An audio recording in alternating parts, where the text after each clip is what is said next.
Most of those are just swords. They're all swords, actually.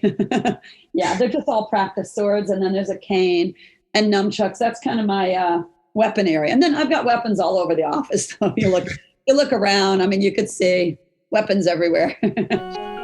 Welcome to the Ripple Effect Martial Arts Podcast.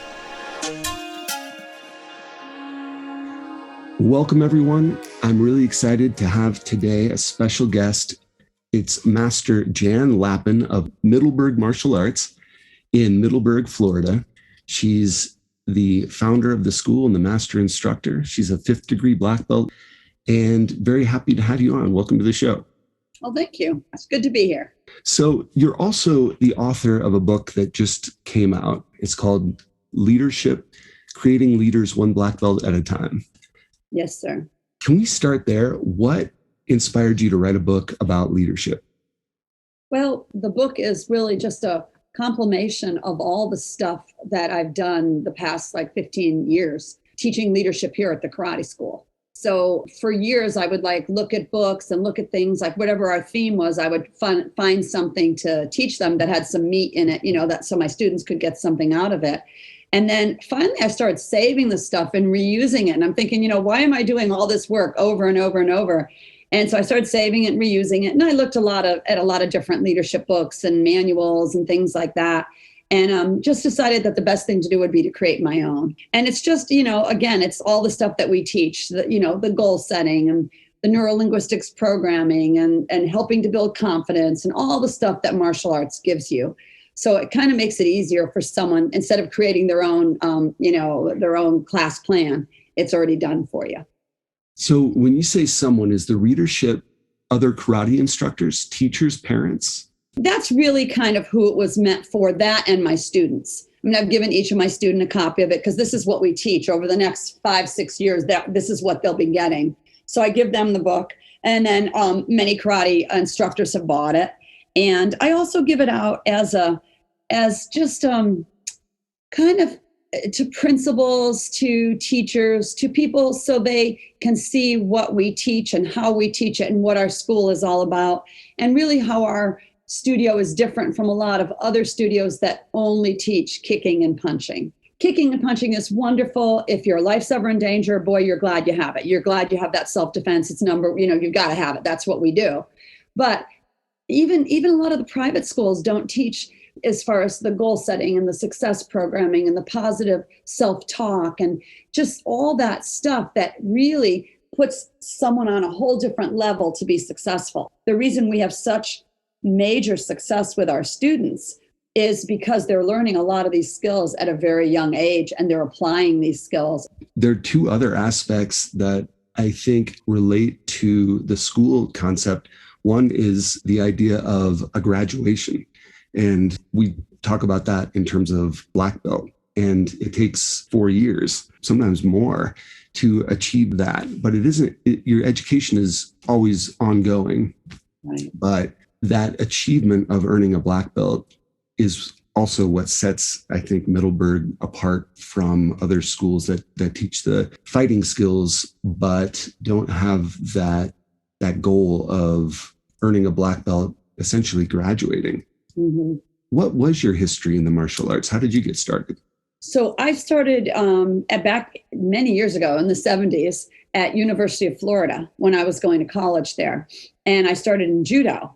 Studied judo and loved it and had friends there. And then when I graduated, there was no place to study anymore. You had to be a student to go there, and I had moved away. So it was really hard for me to there judo school or club. There weren't very many around at the places that I lived. So I stopped it for a while. I got to a EQ, which is right below a black belt in judo. So I didn't get my black belt then. Years later, I went back and got it.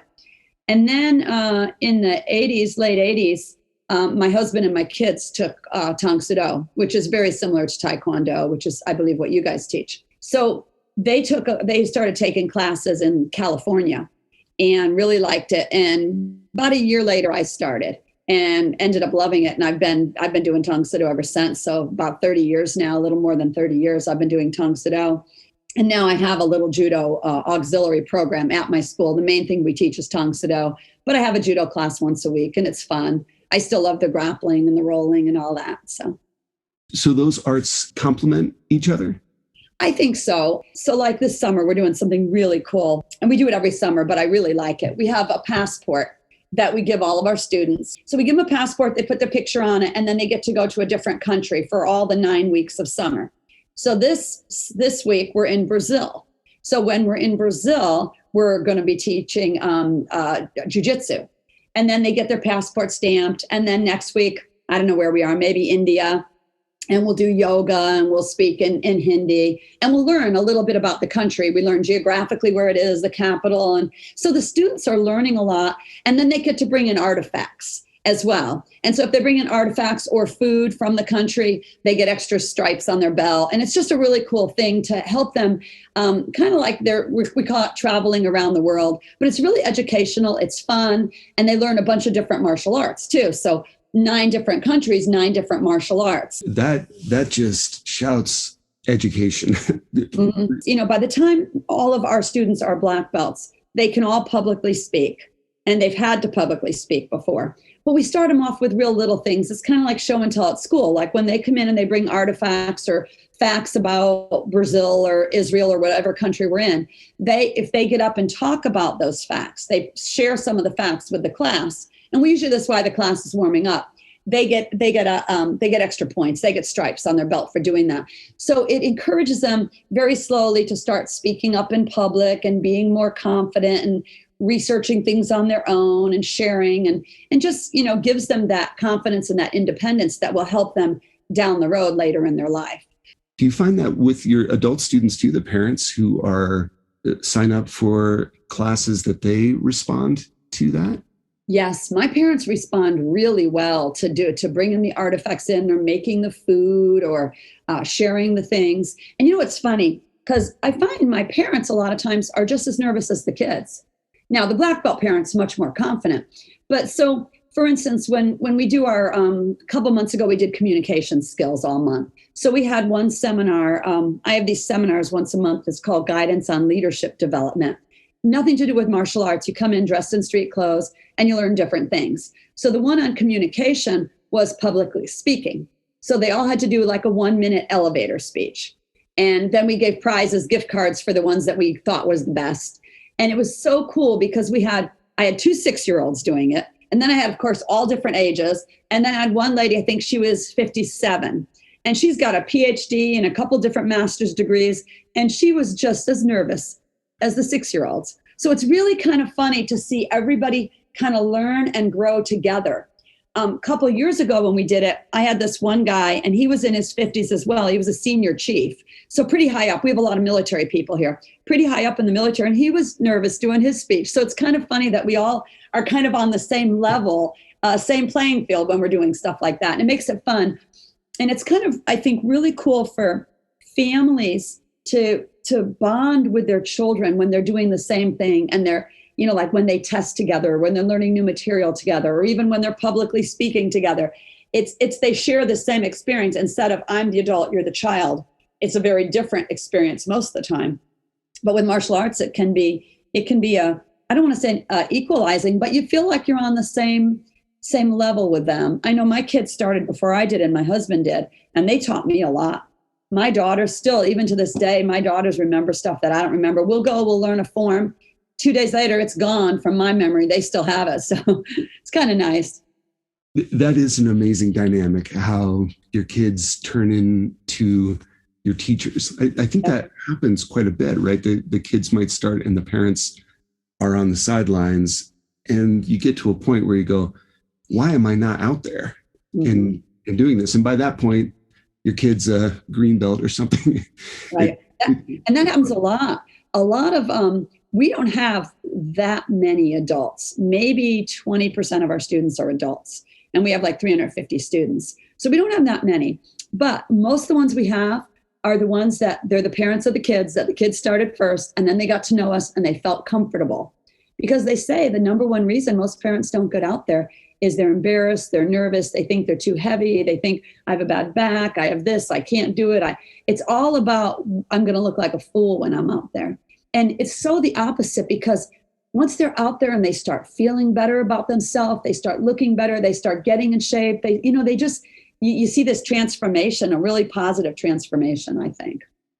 Some of your history, I just wanted to mention this because I could see in the corner you have an umbrella rack, and some of the umbrellas have samurai handles, or are those actual samurai swords in the Oh, vase? you're looking back there? Yeah. Oh, those are most of those are just swords. They're all swords, actually. Yeah, they're just all practice swords, and then there's a cane and nunchucks. That's kind of my weapon area. And then I've got weapons all over the office. So you look around. I mean, you could see weapons everywhere. I love it. It's always interesting that, you're speaking with someone who's very involved in the martial arts when there are weapons surrounding your workspace. Yeah, this is cool. Even my my envelope opener, of course, is a sword. So you teach weapon skills. Yes, sir. Forms. Can you tell us something about what's your history with working with weapons in the martial arts? Well, in Tang Soo Do, we start maybe after a year or two, you start with the staff. So I started learning the staff, and then we had certain forms and things we had to learn as we tested up.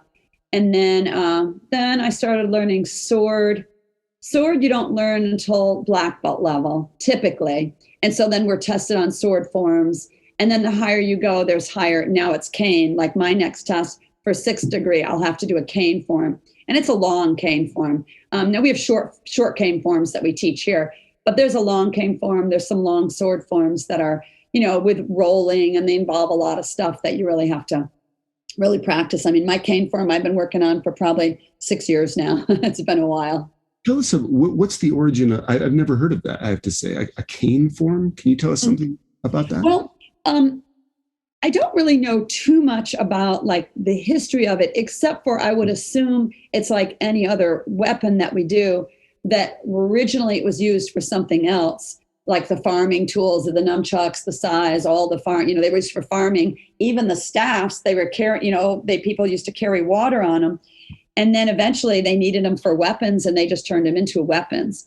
And I think cane is one of the few weapons that you can take on it's not really a weapon, but I mean, you could use it as a weapon because it's very effective, and you could take it on an airplane these days and not be questioned. But like I said, it is very effective, whether you hit, whether you clutch, whether you use it as a lever, get someone's neck, trip them. There's so many things you can do with a cane that it's pretty amazing. But whenever we teach a weapon, we try to teach the self-defense part of it, like how you would use this in a basic self-defense situation, some one-steps or else sushiks, like someone's coming in with a punch or kick, and how you can block. So we have a series of those that we do with weapons. For kids who are working on these kind of motor skills and responses, what do you see or take pride in people learning about that weapon aspect of the martial arts? Well, especially when they work with a partner, it's pretty cool because they're learning timing. They're learning how long their arms are, how long their legs are. And then the poor teenagers, when they grow, they end up punching people because they just grew an inch or two, So they're really learning a lot of martial arts skills, and they're learning a lot about their body as far as how long their legs are, what their reach is and all that, what their strength is, building their confidence, all those kinds of things. And I think the weapons just help with a lot of that. I think the main thing the weapons do is they give them confidence that, if I was alone in a room, I could pick up this, or I could pick up this, or I could pick up whatever and use it to protect myself. And I think, knowing how to eskrima sticks, for instance, I mean, pretty much anywhere you go, unless you're in New York City, there's sticks somewhere.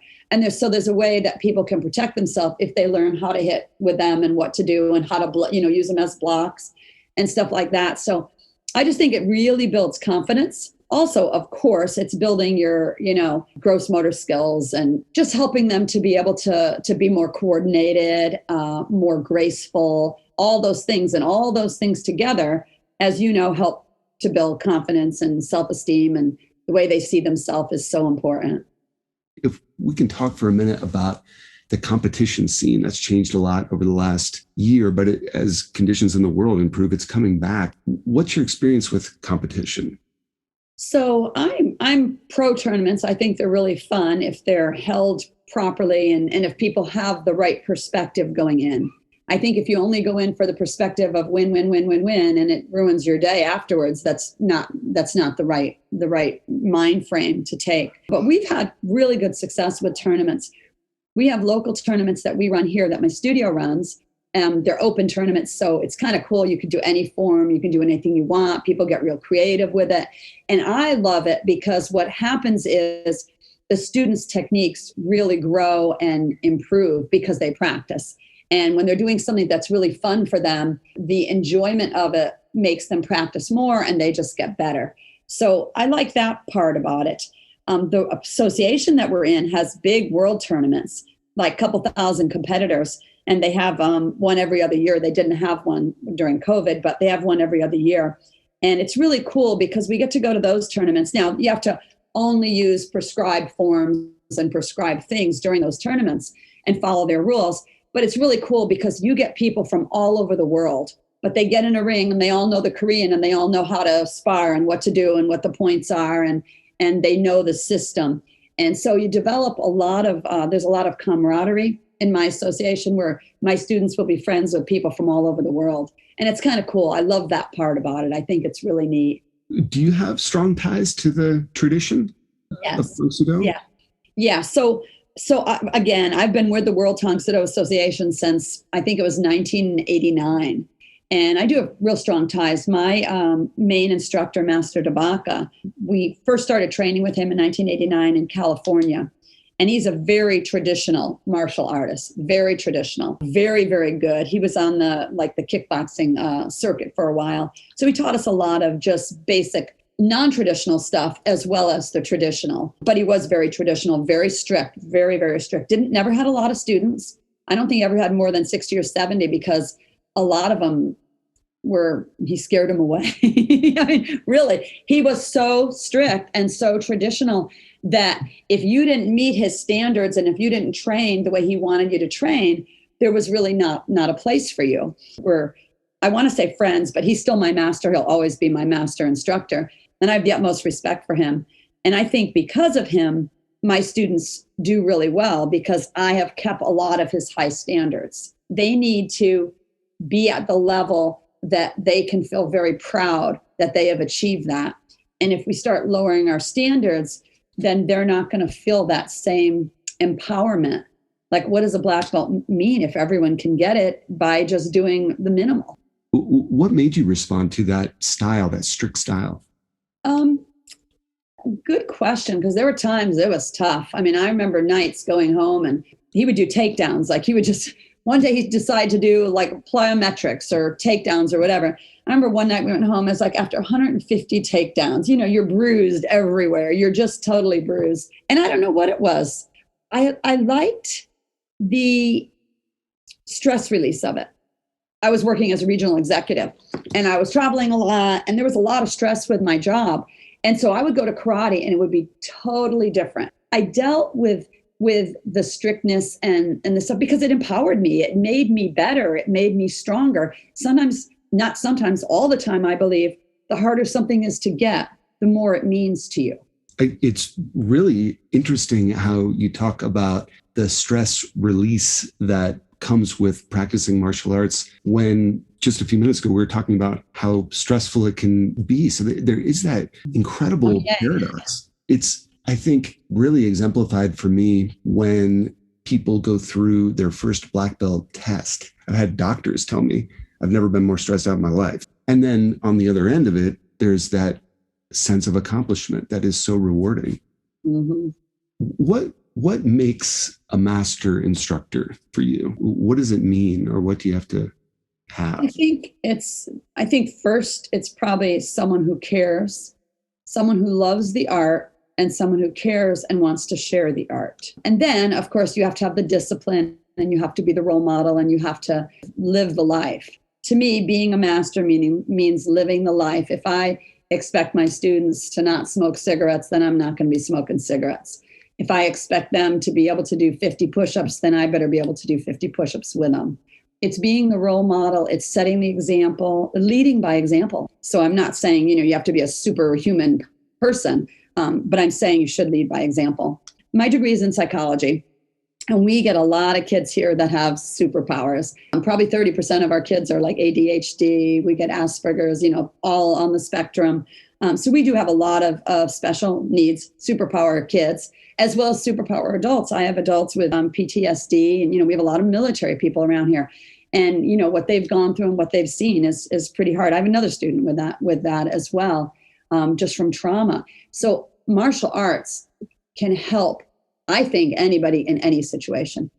I know you take a lot of pride in student successes, and you've been teaching a long time, and you must have seen a lot of students grow into adulthood. Do any stories come to mind about students that you know who have graduated through your school? Yes, there are many, many of them that I'm super proud of. As a matter of fact, what we did last summer when COVID was going on, we were doing like videos, and we were going through books, like what the books that we require our black belts to read certain books. So we were going through that. And then we decided, let's do something different. Let's bring some of our past students in. And we brought a bunch of our past students in, and it was amazing the success that these guys had. And I started crying one time when Leah got on. This one girl, she was one of my black belts. She got to 3rd degree.